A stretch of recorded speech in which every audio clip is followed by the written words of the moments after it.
people remember what you did for them, how you made them feel, a lesson that you were able to impart on them from your own career journey as a leader, that you were a leader, not a boss. I have a lot of thoughts about the difference between those two words, but I've had bosses and I've had leaders.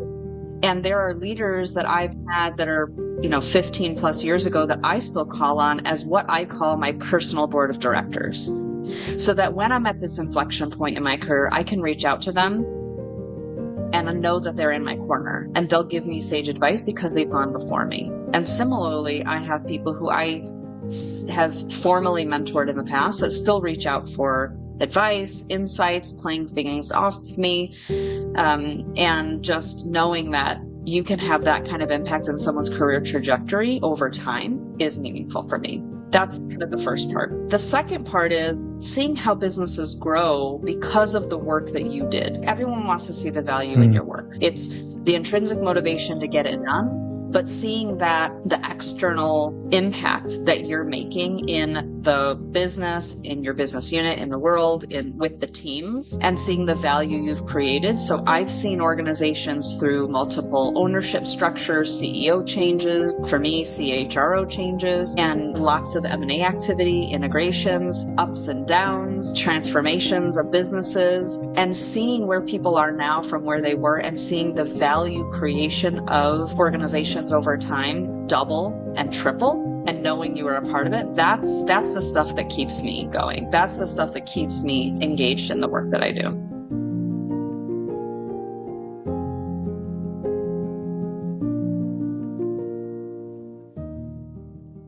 Hello, everybody, and welcome to another episode of the Job Seeker's Journey podcast. This podcast has a few goals, all of which I've talked about quite a few times. One goal is to bring useful information to job seekers that are looking for their next opportunity. Another goal is to be an encouragement, to show those looking for a job that A, you're not alone, B, you're not a failure, and C, you will find another job. And not only will you find that job, but you will thrive in that next job, some of which because of the experience you're going through right now. But another goal that we have here at this podcast is something that I've said a couple times, but I want to reiterate again. And that is to humanize all aspects of the job seeker's journey experience. What does that mean? I want companies to see job candidates as human beings. The ghosting, the not replying, the treating candidates as if they're a commodity that is happening in the job market today needs to stop. But on the flip side, I also want candidates to look at companies, and especially the people that are dealing with hiring, as human beings. In the last episode, I got a chance to talk to Mark Phelan, the CEO of Projection. It was a wonderful conversation. And one of my favorite parts of that conversation was I got a chance to ask him a question that I've always wanted to ask a CEO of a company. And that was, what is it truly like emotionally and mentally to run a company? A lot of people see CEOs as just this figurehead that's sitting on top of a company, making a lot of money, making these decisions. And in some aspects, if you've gone through a layoff or something like that, you'll feel like they do not care about you.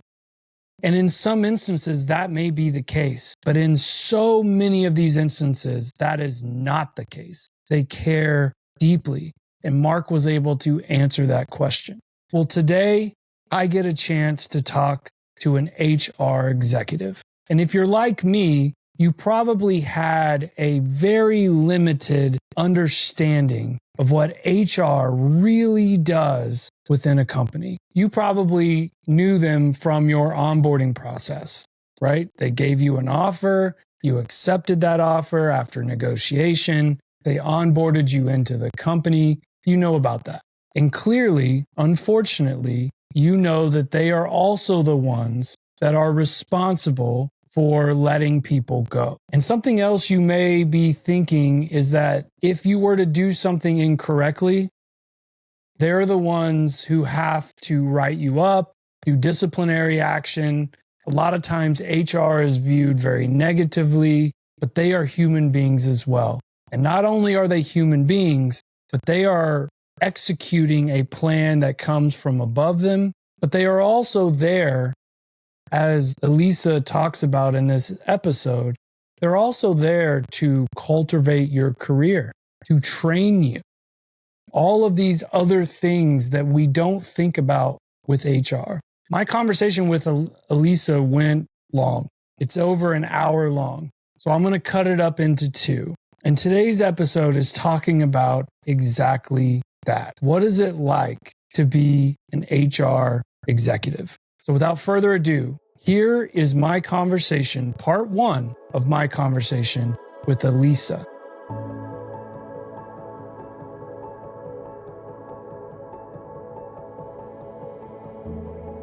All right, I'm here with Elissa Mahendra, and I have to say, one of my favorite things, and I've said this probably 3 or 4 episodes in a row, but I mean it every time, is that I am getting to meet people that I would have never gotten to meet had I not been doing this podcast. I probably would have never met Mark, who was a mutual acquaintance of ours, and thus I wouldn't have been able to meet you. So I absolutely love the fact that I'm getting to meet people that I'm growing to really, really like, and I'm developing this circle of people that I never thought I would know. And so that's my favorite part. But I want to make sure I give you an opportunity before we get started to give a little bit of information about yourself and your background and all of those things. And then we'll get into the topic we wanted to talk about today. Absolutely. And I feel the same, Bradley. When Mark reached out about this opportunity to speak with you and your audience, I thought, wow, the universe is at work. So appreciate getting to know you and being part of the journey with you and your listeners. So as Bradley mentioned, and as I'm sure you gathered, we're really here to talk a little bit about the HR perspective, because that's often overlooked in the job seeker's journey. And I've had the good fortune to work for some great companies, some great managers, some not so great managers, and hope to share that insight with you. So I've got about 20 years of experience in HR. I was accidental HR, and we can maybe dig in on that a bit later, but grew up through the HR space, have been in most HR functions, both domestic and global. So worked in the UK, worked in India, worked in the US, global firms, domestic firms, focused on IPO readiness, private equity versus public companies. So good cross-section of experiences that I've been grateful to have and fortunate to have, and interested in sharing that with all of you today. But I really love what I do. And something that my father, who was an immigrant and came to this country with pretty much nothing except for his skill, said, find something you love and it'll never be a job. And that's what I've tried to do, is follow what I'm passionate about and not necessarily chase a title or do what I've always done. So really fortunate to have had some great experiences in my career and looking forward to kind of paying that forward. Yeah. No, that's great. And I think there's a lot of different things I could say is the mission of the podcast. I could say it's to bring information to job seekers. That's very true. I could say that it's to encourage job seekers that are going through this process, because it's an arduous process. It's demoralizing at times. It's really rough on psyches and things like that. So that's definitely true. But it's also very true that a passion of mine is to try to humanize all sides of this process. Mm-hmm. It's easy to say that about candidates, because a lot of people now have felt the sting of being ghosted by companies. It's happening a lot, especially right now. They felt the sting of zero response. They felt the sting of potentially fake positions and all of those things. So it's easy to humanize that.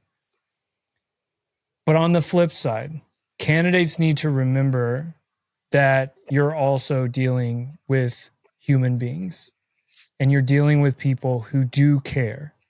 And in the last episode, I got a chance to talk to Mark Phelan, and I got a chance to ask him questions I have always wanted to ask a CEO and just never had the opportunity to ask. And he was very gracious to answer a couple questions. And I want to do the same with you because HR gets a bad rap. What? It's unfair. Yeah, I know. News to you, right? But it's unfair.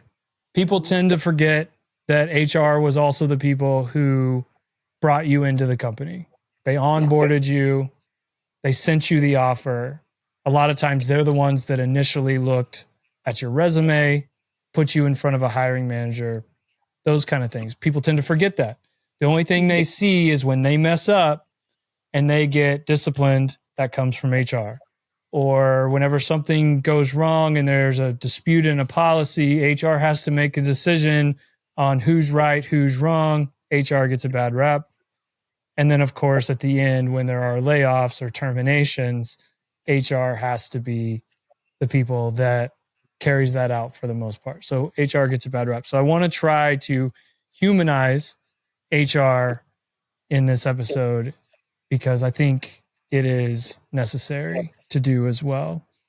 So being that you were an HR executive, you kind of mentioned that you were doing something that you were passionate about, but what was it about HR that made you want to make this your career?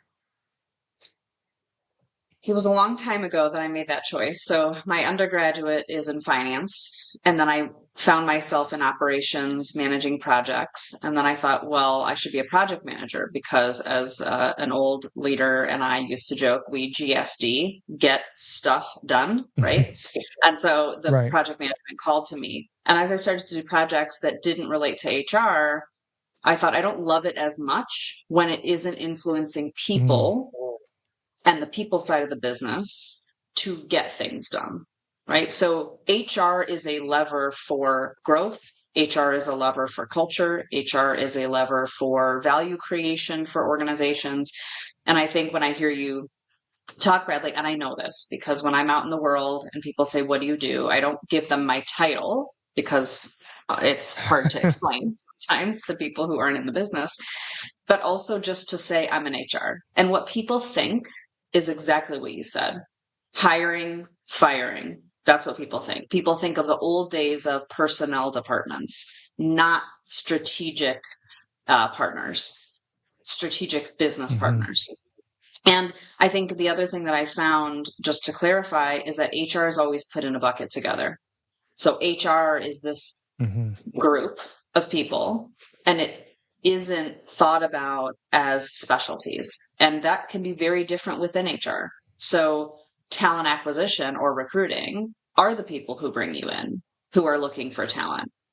Talent management, which is where I kind of grew up and decided that's the lane I wanted to play, is all about when someone's hired, you think about how do you onboard them? How do you create a great employee experience? How do you create value in the growth of people and the growth of the firm? The culture, the employee experience, the journey, learning and development, performance management, all those things in the middle of the employee journey is what excites me. And then underlying that is all the HR operations and making things work and the HR system and all the things that help employees and managers do what they need to do. And then there's the HR business partners that sit across the table from executives and managers and help them through those processes and help them optimize their organizations. And then there's kind of the strategic layer that sits on top. So there's a lot in there that people don't realize, and they think they're hiring me and they're firing me or they're getting me in trouble. And I would say, Right. I can't speak for 100% of people. I don't like to speak in absolutes of always and never. But I would say, yes, the majority of HR professionals, the majority of CEOs do actually care about the person. I will say I have come across people in my past, both HR and in the business, that do only care about the bottom line or prioritize that. But I think that's necessary. And I know that's, we could dig into what that is, but it's necessary to keep the business going and to keep the business growing. Because at the end of the day, there is a mandate to create value for shareholders if you are a public company, or if you're a private equity backed company, to also create value for your equity owners and investors. So that is the reason the business exists, and also to provide a product or service to the marketplace. So I think, again, we can get into this a bit later, but thinking about what is my role in creating that value? What is my role as an employee doing that? And HR are the stewards of the culture, and we mitigate risk in the organization. So I would say it is hard sometimes to be in that seat where your intention is to help employees have the best possible experience and to create value for them in their careers and create value for the organization and ultimately shareholders, and be that strategic business partner to optimize the business while having to carry the load of change management or transformation of a business, or dealing with the headwinds of what's going on in the market that causes businesses to make tough decisions around headcount and how many people they have and in which departments. And those conversations are not taken lightly. And it's hard because you have to carry that, knowing you're impacting people's lives and their livelihoods with the needs of the business to keep existing as a business. And that's, I think, the toughest part. Yeah. Yeah. And you kind of already answered that. And I can't even imagine. I remember a story with my father, who wasn't in HR. He was an engineering manager. But I remember he got tasked with having to lay off somebody at the oil and gas company he worked for. And he agonized over that. He hated it. It took him like a week and a half to be able to get himself to be able to do it. And he was just kicking himself knowing that he had to do this. And every conversation that he had for that next week, knowing that this was coming, just killed him every time. And ultimately, when he had that conversation, it turned out to be a good conversation because this person was thinking about retiring anyway. And he was taking this as an early retirement. Great. And so it turned out to be okay. But I'll never forget just his agony that he was experiencing. And so I can't imagine what it has to be like, because you hear stories all the time. It's not your decision to lay people off. It is upper management's decision to lay people off, and you have to execute it. And then a lot of times you hear the stories that after you execute it, then a lot of HR people get let go after having to go through those things already. So it's like a double whammy for them. But just to kind of lighten it a little bit, and you kind of answered this in your initial answer as well, but what would you say is your favorite part of being in HR and getting to work with all the different employees during their time at the company? Yeah, I think that it's part of what you just said about the conversation that your father had with his employee. The reason they were sitting down for the conversation was not his favorite, right? And I have been both on the delivering side of that message and the receiving side of that message about either a reorg structure, a reduction in force, some tough conversations. And I don't think it gets easier, but you almost get a bit numb to it. But the good part that comes from that, right? The light at the end of the tunnel, and I believe things happen for a reason or a season in your life, is that in that moment, the person said, "Oh, great, I actually wanted to retire anyway." And it's not always the case. And not everyone is perfectly positioned at the point that they have to reinvent themselves or reinvent their career. And it's a forced kind of next step. But it's in those conversations that you find the most joy for me. And satisfaction in my role, which is I often think about people that I hired early in my career when I was in recruiting, sometimes even in the campus recruiting. So I would, go out every fall to all the campuses and hire interns and hire for rotational leadership programs. And there's someone that I hired many years ago. I won't tell you how many, but many years ago as an intern that then became an executive recruiter and then reached out to me for opportunities. And so knowing the path that you set them on, that you help be a small part of their journey, and I think that's part of what you're doing here with the job seeker's journey, you get to be part of that small part, and the impact that you can have on someone that decade plus later, people remember what you did for them, how you made them feel, a lesson that you were able to impart on them from your own career journey as a leader, that you were a leader, not a boss. I have a lot of thoughts about the difference between those two words, but I've had bosses and I've had leaders. And there are leaders that I've had that are, 15 plus years ago that I still call on as what I call my personal board of directors. So that when I'm at this inflection point in my career, I can reach out to them and I know that they're in my corner and they'll give me sage advice because they've gone before me. And similarly, I have people who I have formally mentored in the past that still reach out for advice, insights, playing things off me. And just knowing that you can have that kind of impact in someone's career trajectory over time is meaningful for me. That's kind of the first part.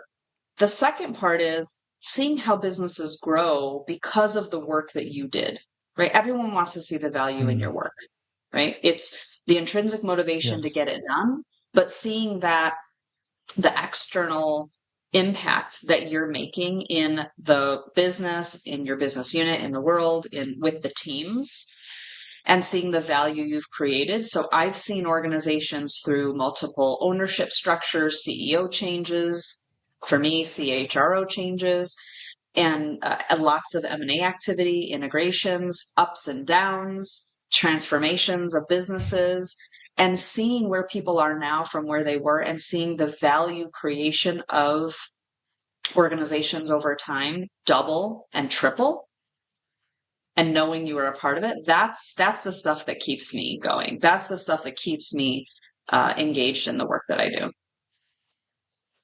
Yeah. I love that. And it is one of those things, you mentioned having people reach out. When I started this journey this time,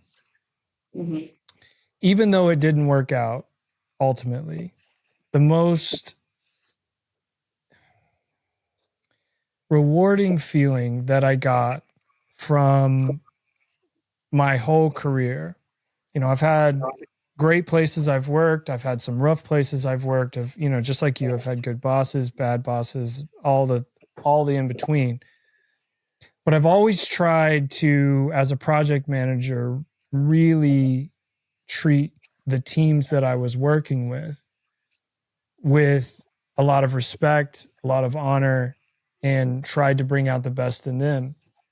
And so when I started going through this journey, having a couple of, reaching out to a couple and then being more than willing to try to help me. I even had one who reached out to me about an opportunity when they saw that I was open to work. And even though it didn't end up working out, it was the most rewarding feeling that I have had in a long time, knowing that I didn't even work with that person directly on a project. I worked adjacent to them and I did a lot of things kind of around them, but that they were willing to help. So I totally understand the feeling of how rewarding that is to be able to see people, see them grow and all of that, and see the company grow, which is incredible. right? It's a testament to you, a testament to your work ethic, a testament to your work product that people were willing to go. People are inherently focused on themselves, right? Mostly. And so someone going out of their way to reach out to you, to offer support and help, is a testament to the work that you've done. And I think, again, that's the reward. Yeah.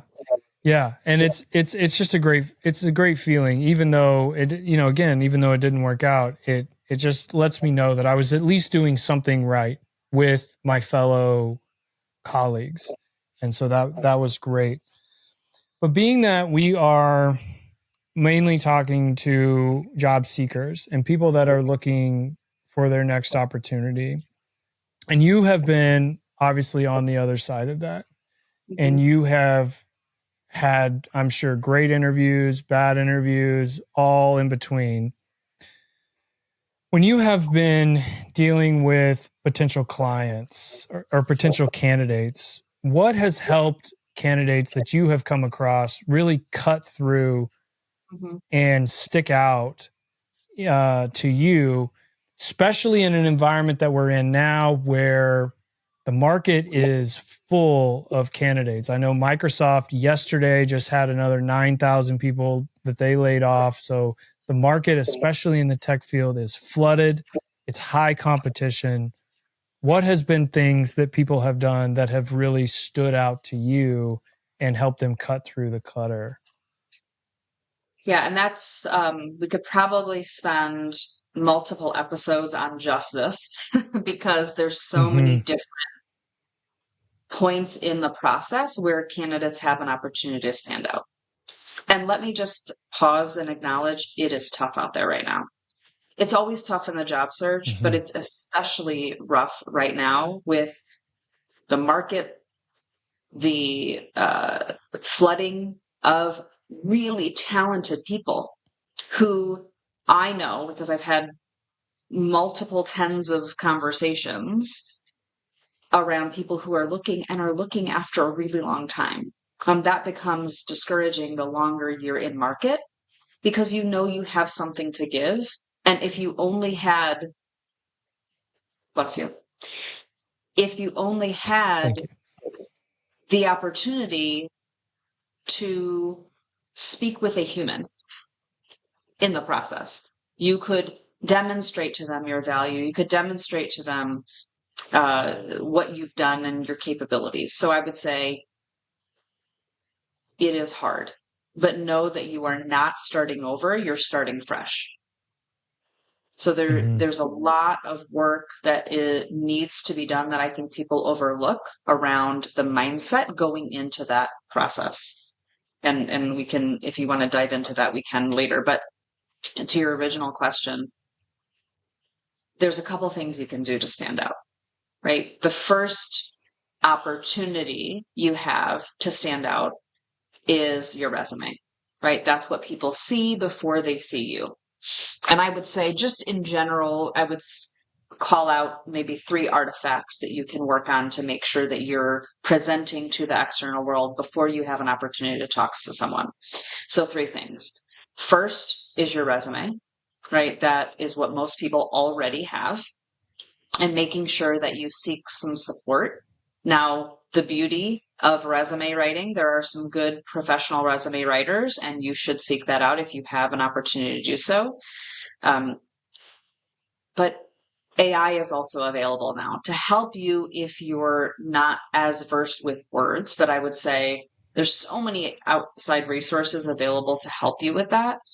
And with AI, you can help focus on your resume being outcome oriented and what you did and how it impacted something versus just a laundry list of what you've done, because it doesn't show the value that that brought to the organization. And you're not just copying your job description to a resume. So that's one, just your resume. The second is your LinkedIn profile, right? So make sure that your picture is professional, because that's the first time someone gets to see you. Make sure that your headline is appropriate.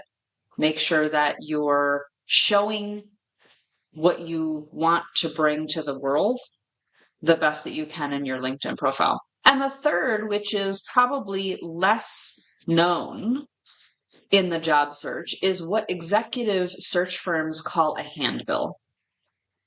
So if you're not familiar with a handbill, think about, and I don't like to call it that, but that's what the executive recruiting world calls it, is when you're in the job search, because, and you wrote about this not too long ago, is you want to tap into the hidden job market, not just LinkedIn, because I think people over rely on LinkedIn, Indeed, job boards for roles. And you can see that hundreds of people are applying for roles within minutes and hours. So that isn't going to necessarily get you in front of a human. So this notion of a handbill is, I know this person, Bradley, who's an excellent project manager, and I want to reach out to my network to introduce him in case my network has opportunity.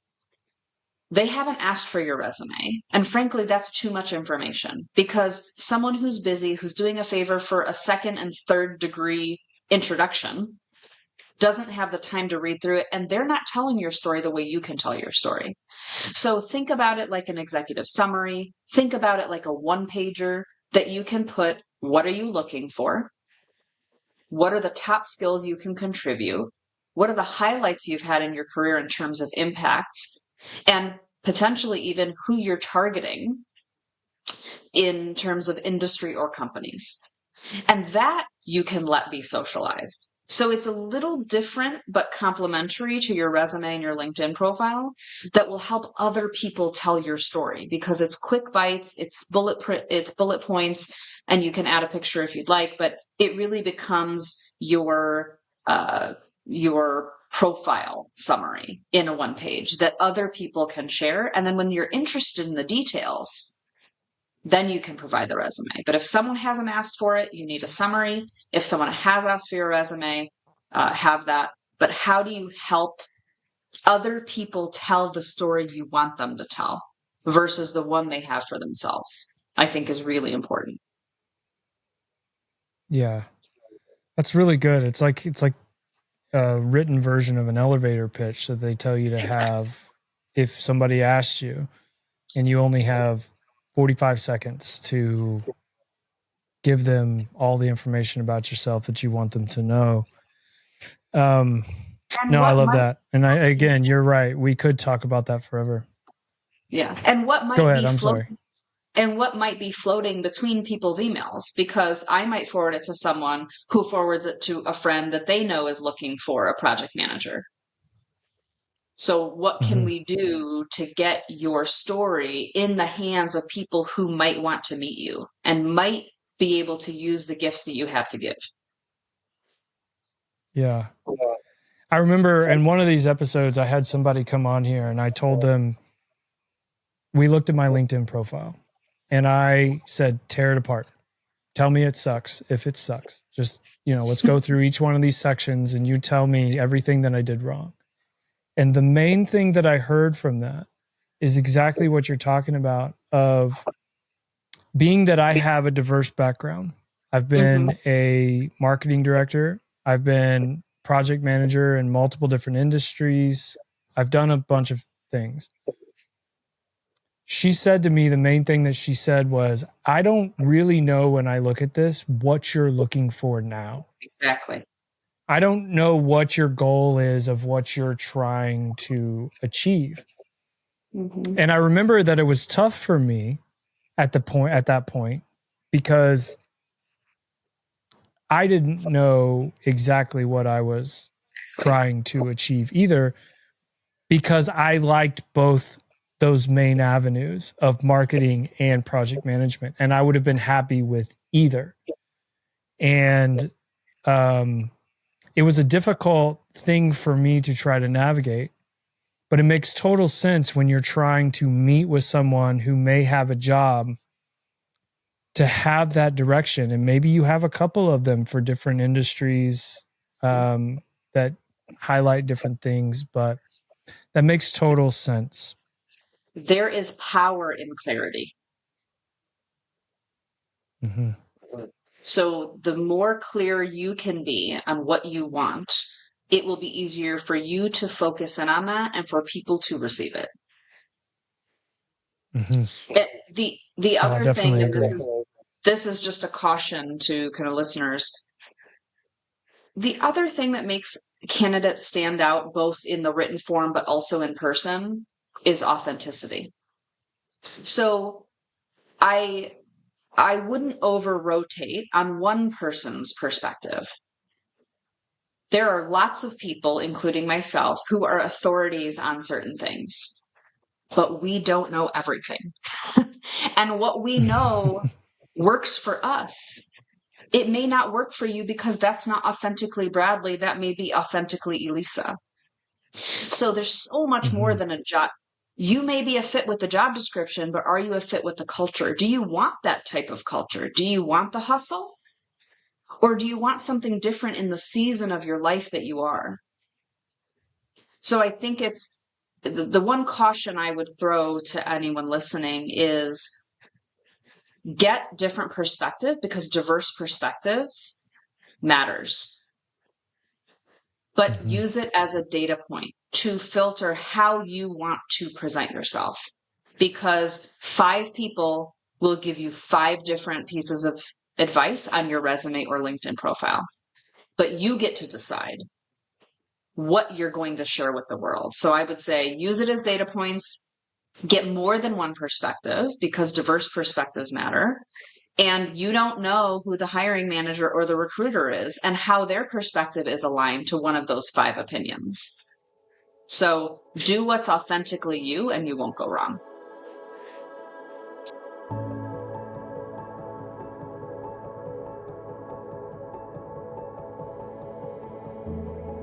Well, that'll do it for this episode of the Job Seekers Journey podcast. I want to thank Elissa for coming on.